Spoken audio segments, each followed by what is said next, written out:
With me now is someone with many years of experience on Capitol Hill, focusing on banks and regulation. Brian Gardner is the head of Washington research at Keefe Bruyette Woods. Brian, good to talk with you. And earlier we were speaking with Arthur Levitt, the former SEC chairman, and he said to me, you know, if I had to, I would vote for this bill holding my nose, though. Is that something how you feel about this bill? You know, there's some good stuff in the bill. I think some of the derivatives language about getting some of the derivatives contracts onto into clearinghouse and exchanges, I think that's all good. And the orderly liquidation, I think the concepts are good. I think the nuts and bolts, though, leave a lot to be desired. I think that the process has gone downhill. I don't think it's as good as a bill as it was a couple of weeks ago. I think it goes too far and is starting to really cross over quite clearly, not into the area of financial regulatory reform, but into punishment of Wall Street. And I don't think that's a good thing. No, and I'm sure many on Wall Street would say the same thing. But when you say the nuts and bolts, what do you mean, Brian? Well, I think the Volcker rules, I think the derivative sections, you know, there's something now coming up that kind of came out of nowhere yesterday on the liquidation authority. The House is putting forward a section, some language that would force the banking industry, the financial companies, not really defined very well, to be on the hook for paying for Fannie and Freddie.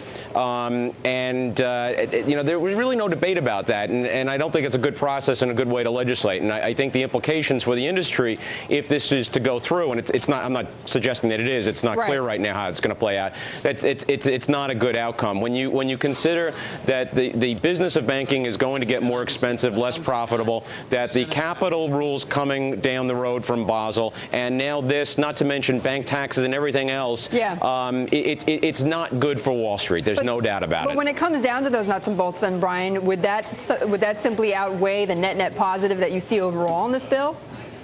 No, I think at this point it's become a net negative. I don't think the public policy goals are being well served here.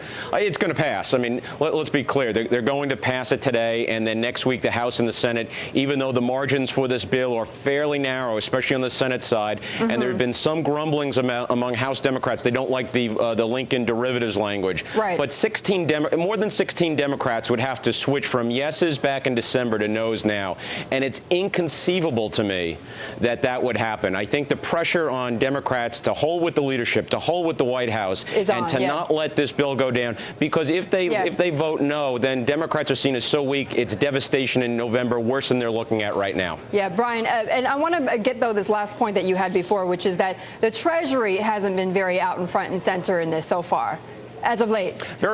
Very surprising. This is when you think Treasury is going to be most forceful. Now, I can understand some senior White House officials not being as involved because of BP. You know, their attention is elsewhere. They're distracted. But exactly. I am very surprised that Treasury has not been more public in its involvement in this bill, and I don't think that's good for the final product. Okay, Brian, thanks so much for your insights. Really good to have you with us. Brian Gardner of Keefe Bruyette talking about the financial reform package.